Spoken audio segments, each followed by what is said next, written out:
Parliament যাতে centre of all activities হয়, parliament যাতে ট্রুলি যাতে বাংলাদেশের সমস্ত মানুষকে রিপ্রেজেন্ট করে। আজকে কোনো এজেন্ডা ছিল না, এটা উনি বিরোধী দলীয় নেতা এবং জামাত ইসলামীর আমির, উনি যারা নেতৃস্থানীয় এডিটর তাদেরকে উনি ওনার বাসায় ডেকেছিলেন জাস্ট একটা মত বিনিময় করার জন্য।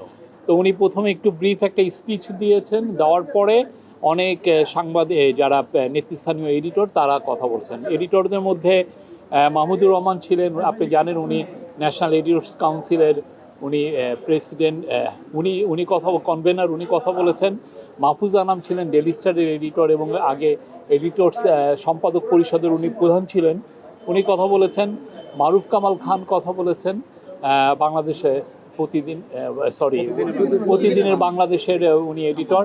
তারপরে মুস্তফা কামাল মজুমদার উনি কথা বলেছেন। আরও প্রথম আলোর পক্ষে কথা বলেছেন সাজ্জাদ সাহেব, ওনাদের নির্বাহী সম্পাদক। তো এটা একটা প্রাণবন্ত একটা ডিসকাশন হয়েছে এবং সবাই তাদের প্রাণ খুলে বলেছেন যে বিরোধী দলের সোফার বিরোধী দল কি করছে এবং তাদের কি করা উচিত, মানে কনস্ট্রাকটিভ কিছু ক্রিটিসিজম এবং অ্যাডভাইস পুরোটাই ছিল।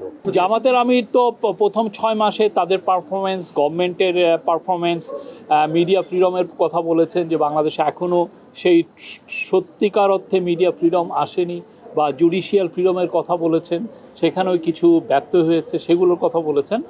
আর তার পার্টির পারফরমেন্সের উপরে হাইলাইট করেছেন। আর সম্পাদকদের তরফ থেকে বারবার বলা হয়েছে যে যাতে যেই আমরা এর আগে দেখেছি যে সরকার যেরকম ফেল করেছে, সরকার আপনারা দেখেছেন আওয়ামী লীগের একটা মনস্টার হয়ে গিয়েছিল, একটা ফ্যাসিস্ট অটোক্র্যাটিক গভর্নমেন্ট তারা এস্টাবলিশ করে, তারা বিরোধী দলের কোনো স্পেসই রাখে নাই, তাকে রাজনীতিই করতে দেয়নি।